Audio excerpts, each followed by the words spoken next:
Warahmatullahi wabarakatuh. Bertemu lagi dengan berita horor. Kali ini akan menceritakan sebuah kisah nyata pengalaman keluarga tentang seseorang yang mengobati karena santet. Kisah ini diambil dari kasus dengan ID Antokopla. Ini adalah kelanjutan dari bagian satu sebelumnya. Buat yang baru bergabung bisa baca dulu bagian satu lewat link di deskripsi di bawah ini. Inilah kelanjutannya. Santet.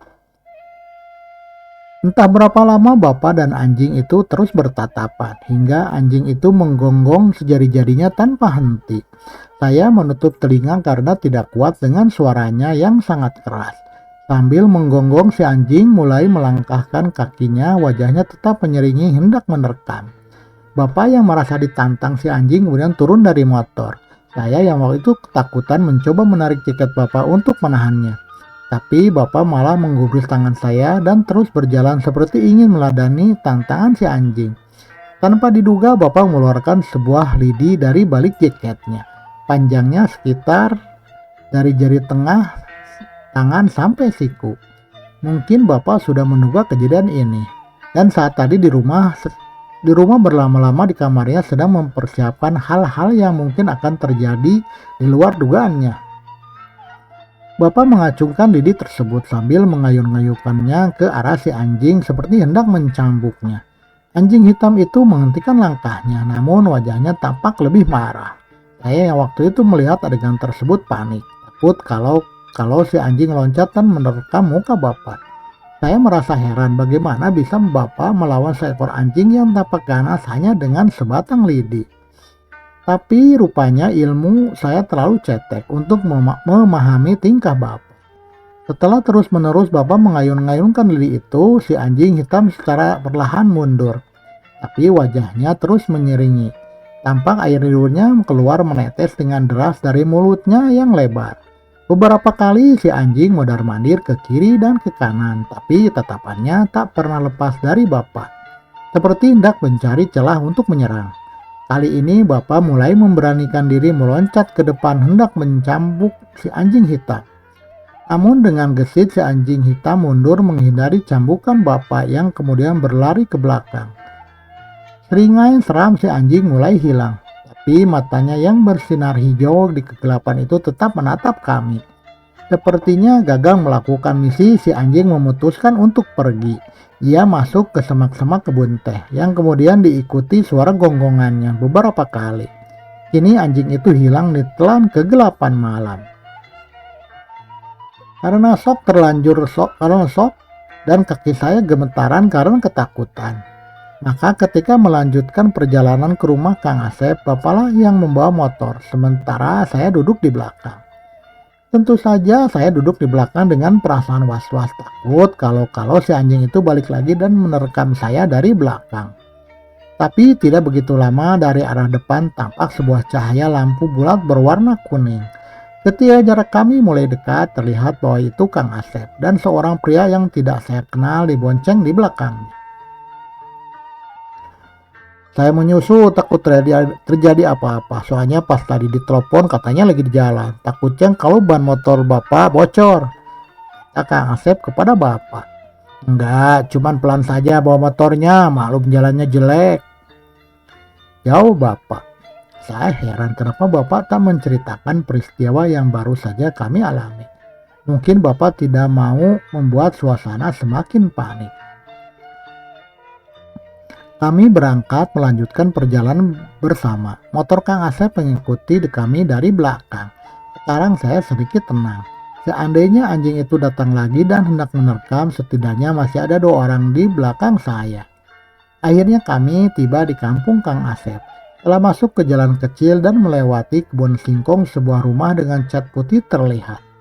Kang Asep menyembunyikan klakson. Saya menduga dia ingin memberitahukan bahwa itu rumahnya. Begitu kami masuk rumah, Kang Asep memperkenalkan kami dengan mertuanya, seorang wanita paruh baya dan adik iparnya yang tadi ikut bersama Kang Asep dibonceng di belakang. Di rumah itu cuma mereka bertiga, kata Kang Asep. Bapak mertuanya sekitar 2 bulan yang lalu sudah meninggal. Tadi sore rumah ini sempat ramai oleh tetangganya yang ingin menjenguk, tapi sekarang sudah sepi. Setelah minum kopi hangat sajian mertua Kang Asep, kami dibawa ke kamar untuk melihat kondisi istrinya yang sakit. Sebenarnya saya ingin duduk saja sambil menikmati kopi dan cemilan yang disajikan. Namun karena rasa penasaran saya mengikuti bapak dari belakang. Tampak seorang wanita mengenakan daster merah motif kembang-kembang sedang duduk berbalut selimut. Rambutnya panjang bergerai dengan kulit sawo matang. Tatapannya kosong ke arah jendela. Sepertinya dia tidak sadar dengan kedatangan kami. Kemudian Kang Asep memperkenalkan bahwa wanita itu istrinya Teh Ratih.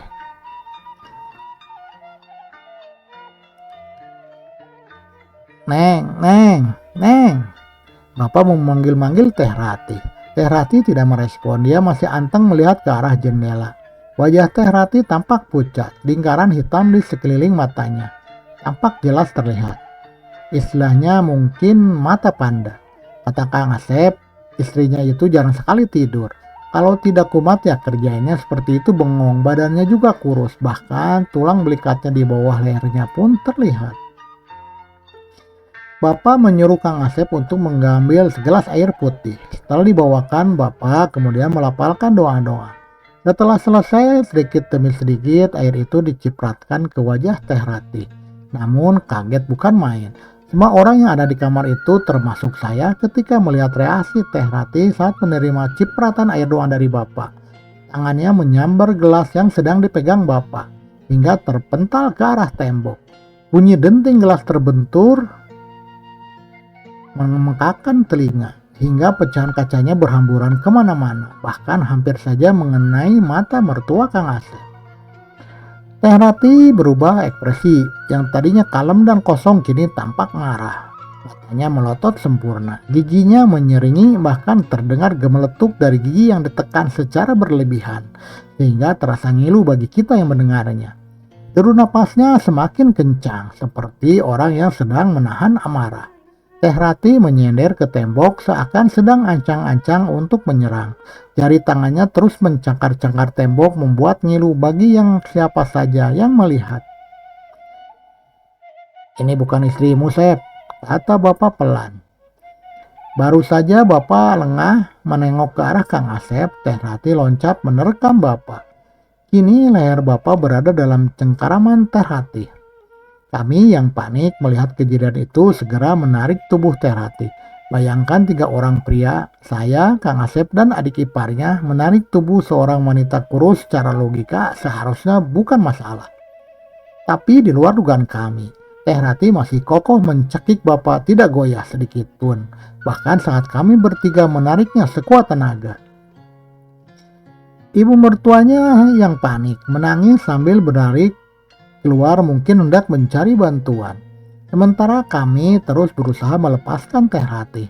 Muka Bapak tampak merah, napasnya tersengal-sengal, tapi bibirnya tampak berkomat kamit mungkin sedang melafalkan doa. Teh Ratih mendekatkan wajahnya ke arah Bapak hingga mulutnya hanya berjarak beberapa sentimeter saja dari muka Bapak. Dan tanpa disangka-sangka dia berteriak sejadi-jadinya. Kami yang sedang berusaha menarik tubuh Teh Ratih refleks menutup telinga. Setelah berteriak, Teh Ratih loncat ke arah depan melepaskan cengkeramannya. Kemudian istri Kang Asep itu jongkok menatap kami seperti seekor binatang.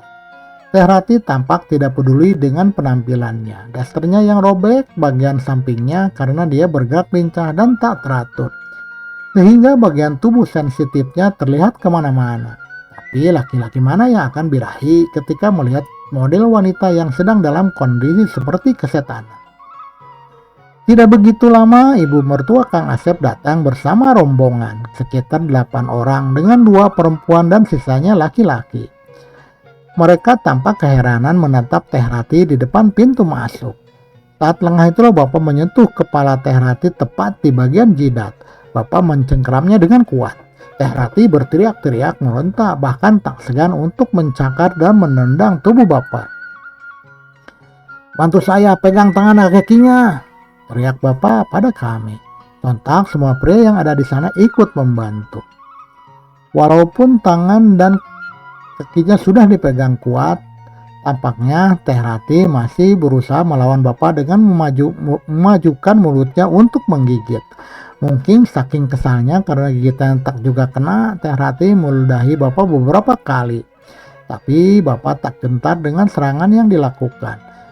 Hingga akhirnya Teh Rati tergolek lemas tak berdaya. Setelah keadaan tenang, Teh Rati ditidurkan kembali di atas ranjangnya.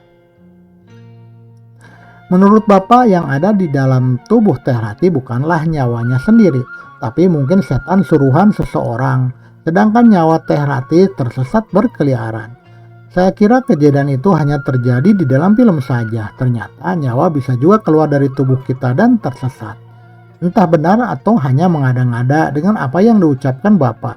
Tapi bila melihat kejadian yang baru saja terjadi, memaksa saya untuk sedikit meyakininya. Dia sedang kelelahan, mungkin nanti akan kumat lagi, Sep, kata Bapak. Terus saya harus gimana, Pak? Tanya Kang Asep. Lalu Bapak menjelaskan kepada Kang Asep bahwa ini pengalaman pertamanya menangani kasus seperti ini. Dulu memang kejadian seperti ini pernah terjadi, tapi Bapak hanya sebatas menyaksikan saja, tak ikut andil dalam mengobati. Kita harus melakukan upacara ngajemput lelembut, kata Bapak kepada Kang Asep. Istilah ngajemput lelembut ini kalau dalam bahasa Indonesia bisa diartikan menjemput nyawa. Menurut Bapak, dahulu kala konon upacara ini sering dilakukan atau lumrah di kampung. Karena dulu saat kampung kami masih benar-benar hutan dan masih banyak tempat-tempat keramat yang banyak orang-orang yang tersesat atau linglung tak bisa pulang. Padahal secara penglihatan lahir orang tersebut hanya tertidur. Biasanya jasadnya disembunyikan si setan di semak-semak atau bahkan di dahan-dahan pohon besar. Orang yang biasanya diisengi setan itu karena melanggar atau berlaku tidak sopan, seperti mengencingi sebuah pohon atau duduk di atas makam tanpa sengaja. Akhirnya malam ini kami memutuskan untuk diam di rumah Kang Asep bersama bapak-bapak yang lain. Kami berbincang seru, seakan melupakan kejadian mengerikan yang baru saja terjadi. Saya ikut nimbrung tapi tidak ikut ngobrol, hanya menikmati kopi dan kacang rebus yang disediakan mertua Kang Asep. Hingga akhirnya tahrim berkumandang. Tahrim itu kalau di kampung saya adalah istilah untuk membangunkan orang untuk sholat subuh. Jadi biasanya seseorang datang ke masjid dan membaca Al-Quran melalui speaker. Hal itu dilakukan sampai tiba waktunya adzan subuh. Di kampung saya biasanya tahrim dimulai dari jam 3:30 pagi. Saya dan Bapak berpamitan untuk pulang, memburu untuk sholat subuh di rumah. Tapi sebelum pulang Bapak berpesan dengan suara pelan agar Kang Asep mengorek-ngorek halaman depan atau belakang rumahnya untuk mencari benda-benda aneh yang mungkin saja ditanam oleh seseorang.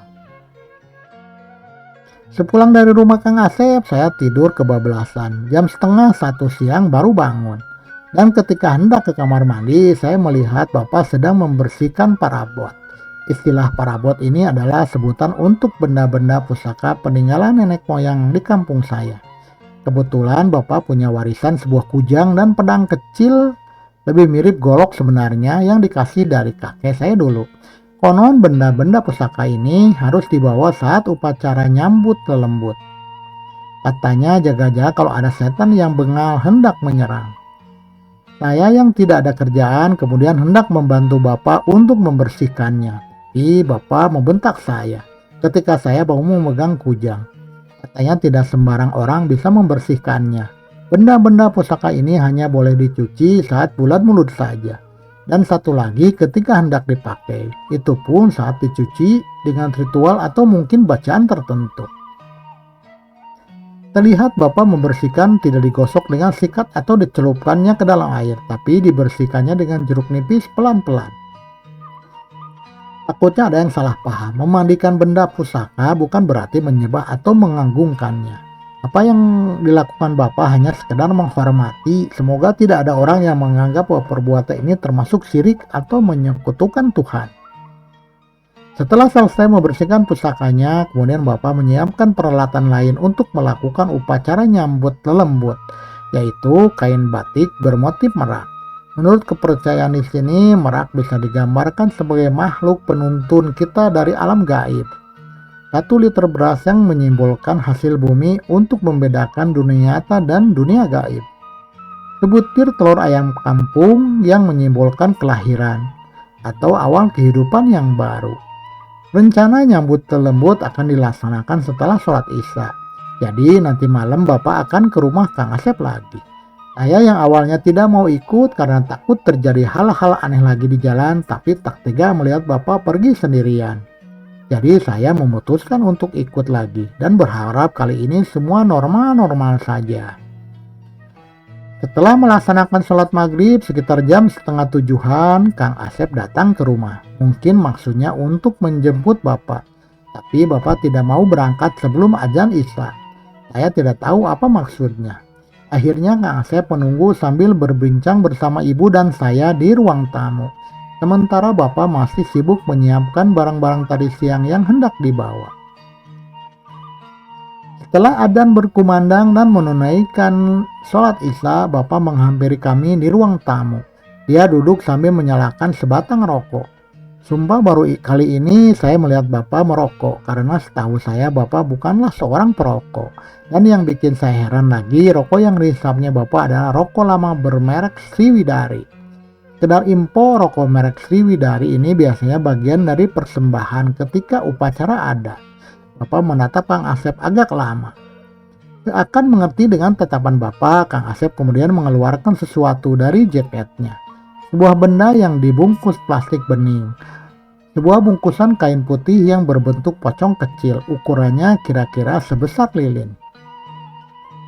Ini ditemukan di pojok rumah saya, Pak, dikubur di bawah batu. Saya curiga karena seingat saya tak pernah menaruh batu di halaman, kata Kang Asep kepada Bapak.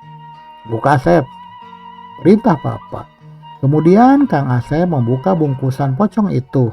Di dalamnya terdapat harupat. Harupat itu bentuknya seperti lidi namun berwarna hitam. Harupat adalah bagian dari batang pohon aren. Juga sebundel rambut kusut dan sebotol cairan merah yang saya tidak tahu apa namanya. Tapi yang pasti itu bukan darah. Warna merahnya bening, tampak seperti minyak angin, cuma tidak berbau saja. Orang ini niat banget pakai celakain kamu, Sep. Hanya orang yang benar-benar sakit hati yang melakukan ini, ucap Bapak. Kemudian ia menghisap rokoknya dalam-dalam, tampak Bapak sangat menikmati sekali. Saya sudah ingat-ingat, tapi perasaan saya tidak pernah berurusan serius sama orang, Pak. Entah benar atau bohong yang diucapkan Kang Asep. Walaupun secara logika tidak mungkin orang menyerang tanpa sebab kecuali orang gila. Dan orang gila tidak mungkin isengnya sampai seniat ini, pikir saya. Ya udah, gak usah diingat-ingat, nanti tambah mumet. Yang penting sekarang istrimu bisa pulih lagi, jawab Bapak santai. Bapak mematikan rokoknya yang tinggal setengah, lalu ia mengambil bungkusan pocong yang sejak tadi tergeletak di meja. Mulutnya komat kamit seperti biasa melafalkan doa, kemudian ditiupkan pada bungkusan pocong di tangannya. Setelah selesai, Bapak meletakkannya kembali di atas meja sembari menyuruh ibu untuk mengambil sebuah rantang. Bakar, Sep, perintah Bapak. Setelah rantang dibawa sama ibu, dibakarlah pocongan itu oleh Kang Asep. Kemudian abunya dimasukkan ke dalam rantang. Tidak memerlukan minyak tanah karena benda-benda itu mudah sekali terbakar, khususnya rambut dan harupat. Ini rantangnya kamu bawa, abunya kamu bungkus dengan kain, dan besok pagi-pagi kamu hanyutkan di kali, perintah Bapak kepada Kang Asep. Setelah selesai membakar pocongan, kami bersiap-siap untuk berangkat. Seperti biasa, ibu pamitan mau menginap lagi di rumah Mbah Waryah dengan membawa kedua adik saya. Kang Asep membawa peralatan dalam ransel dengan motornya. Sedangkan saya dan Bapak mengikuti dari belakang. Kali ini saya sedikit tenang karena kita berangkat jam 7:30 malam. Di mana jalanan mungkin masih ada orang lalu lalang, khususnya tukang ojek yang pulang kemalaman dari pangkalan di pasar. Setelah sampai, ternyata di rumah Kang Asep udah ada beberapa orang tetangganya yang sedang menjenguk. Tapi begitu kami datang, mereka berpamitan pulang. Seperti mengerti mereka tak mau mengganggu privasi. Sementara Teh Rati tampak tenang di ranjang, walaupun masih setengah sadar. Menurut Kang Asep, semenjak dari kemarin Teh Rati belum kumat lagi. Dia udah mulai tidur lagi seperti sebelum-sebelumnya. Mau mulai sekarang, Pak, perintah Kang Asep kepada Bapak. Bapak langsung bergerak membuka isi ranselnya, menyiapkan beras yang kemudian dituangkan ke dalam mangkok.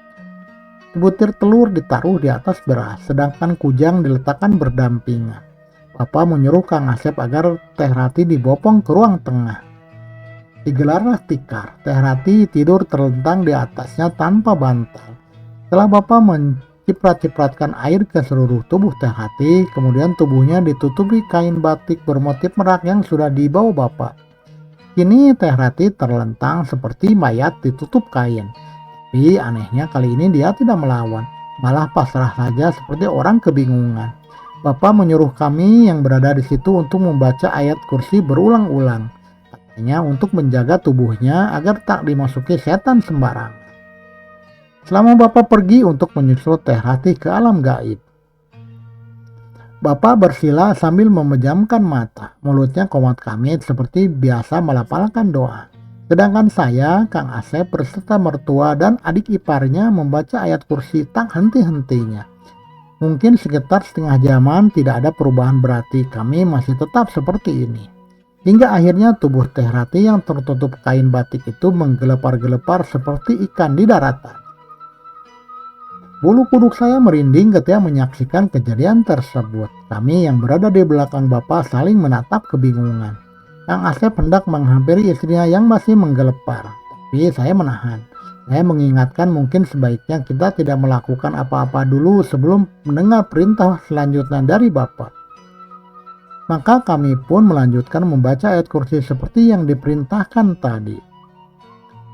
Tidak lama, sekitar 20 menitan, tiba-tiba tubuh Teh Rati bangun. Dia menarik napas panjang seperti seorang yang baru saja tenggelam di dalam air. Sontak kami semua loncat karena kaget. Terutama mertua Kang Asep yang sudah tua mengucapkan istighfar beberapa kali sambil mengelus dadanya. "Kang." Begitu sadar Teh Rati langsung memanggil suaminya. Kemudian ia bangun dan memeluk ibunya yang masih merasa kaget. Kedua wanita itu saling berpelukan sambil menangis. Setelah semuanya kondusif dan Teh Rati tersadar, kami duduk di ruang tengah. Kang Asep yang mungkin penasaran bertanya kepada istrinya apa yang terjadi selama ia sakit. Maka Teh Rati mulai menceritakan pengalaman horornya kepada kami. Menurut Teh Rati, kejadian itu berawal di satu hari sebelum ia sakit. Waktu itu jam 11 malam, ia masih ingat karena saat menonton TV dan merasa ngantuk. Maka setelah melihat jam, ia memutuskan untuk tidur. Teh Rati sendirian di rumah karena Kang Asep sedang mengantar nanas pesanan ke daerah Purwakarta waktu itu. Ketika Teh Rati baru beberapa menit menutup mata, terdengar suara ketukan pintu. Kemudian ia bangun dan membuka pintu. Terlihat dua orang pria berdiri di depannya. Yang satu menggunakan kaos oblong dan yang satu lagi mengenakan jaket kulit. Dengan nada terburu-buru, pria yang mengenakan jaket memberitahukan bahwa Kang Asep kecelakaan dan dipastikan tewas. Jasadnya sekarang berada di rumah sakit. Teh Rati yang mendengar kabar tersebut merasa kaget. Ingatannya mungkin berada pada titik sadar dan tidak sadar. Lututnya merasa lemas dan ingin pingsan, bahkan ia menangis berteriak-teriak. Kedua pria itu mencoba menenangkan Teh Rati. Menurut Teh Rati, kalau dipikir sekarang tidak masuk akal katanya. Waktu itu ia menangis cukup kencang sambil berteriak-teriak memanggil Kang Asep tapi anehnya tak ada satupun tetangga yang datang. Setelah Teh Rati merasa tenang, kedua pria itu menyuruhnya untuk bersiap-siap pergi ke rumah sakit. Teh Rati mengikuti saja semua perintahnya, mungkin karena dia sudah merasa shock duluan mendengar suaminya meninggal.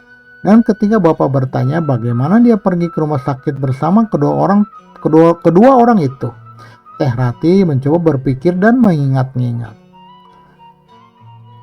"Naik delman, Pak." "Astagfirullah, saya baru ingat," jawab Teh Rati yang kemudian mukanya berubah menjadi ketakutan.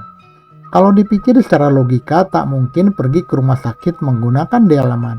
Bagi yang belum tahu, delman itu adalah kereta kuda atau di daerah lain disebut andong. Mungkin tak sadar kalau selama perjalanan Teh Rati menangis, hingga akhirnya ia berhenti di tengah jalan. Kedua pria itu izin untuk pergi buang air kecil. Tapi cukup lama pergi, kedua pria itu belum juga datang. Teh Rati yang dari tadi merasa sedih hingga menghiraukan sekitarnya. Kini ia mulai tersadar, ia mulai merasa takut. Bahkan ketika menengok ke kiri dan ke kanan, ia merasa awam. Jalanannya bukan jalanan seperti yang biasa ia lewati. Dan baru tersadar bahwa ia berada di tengah hutan.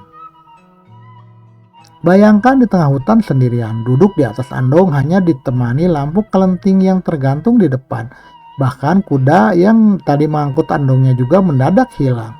Teh Rati tak bisa berbuat apa-apa ketika ia ditinggalkan kecuali menangis sendirian.